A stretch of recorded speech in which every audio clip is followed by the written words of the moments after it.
There's a lot of questions about the Nexus on here. I see you've got your Nexus toy in the background there, or action figure. Kaz says, "Do you think it could have gone further?" And Milan says, "Will it ever return?" Well, what's the one group that is Retribution? I think when Retribution finally debuted, I had put on Twitter just for shits and giggles, "Oh my God, the Nexus is back!" And like I got an unusual amount of high number of likes. Um, so I was playing around with that, but I think every interview I do, I get asked the same question, and the response is the same. Yes, Nexus should have went over on Team WWE. Jericho said it. Edge just said it. At the time, JC, John Cena, he was in his prime, so he needed to get that W.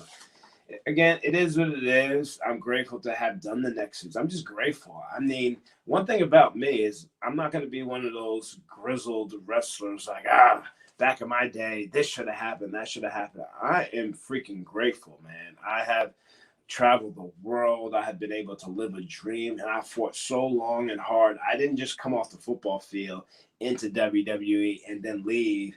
I just grinded and grinded and I grinded. And for me, whether it's in front of 100 people, 10,000 people, or no people, this shit is still so much fun for me. And I still have a lot left in the tank. November 2nd, I just turned 37. I'm like wine. I age gracefully with time. Now, Ryback was in Nexus under a different name. He seems like he might be a difficult guy to get along with, but you seem very laid back.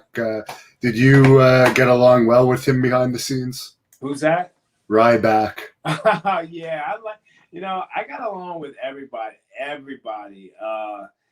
The locker room and the Nexus. I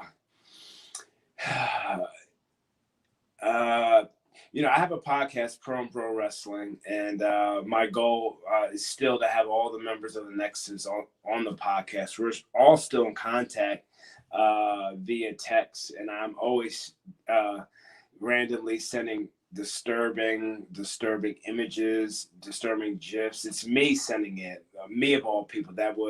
That's the quietest guy in the locker room. I still send all the members of the Nexus disturbing stuff randomly whenever a conversation pops up. But yeah, I got along with everyone. And on my podcast, my first guest I had on was Heath Slater, who was my closest friend and still my closest friend in the Nexus. And when I had him on the podcast, I introduced him. I said, our next guest, from setting off fire alarms to hiding under bleachers, Heath Slater, thanks for joining us. Because we've done so many effed up things and cool things and harmless things. But the one thing that never changes is that we love one another. And that's something that Heath would always say to me, "Freddie," with that West Virginia accent, "Freddie, I love you, man." And he really means it, So Heath was my first guest on Pro and Pro Wrestling. Then I had Michael Tarver, who I was always close with. And then I had Justin Gabriel. Gabriel was, and I told him when I first met him, I didn't like him. I told him that I said I did not like him because he was such a good looking guy that it was like a jealousy. Like, man, like, you're so good looking, you get all the girls. It's just like it was just like that, but like no hard feelings or anything.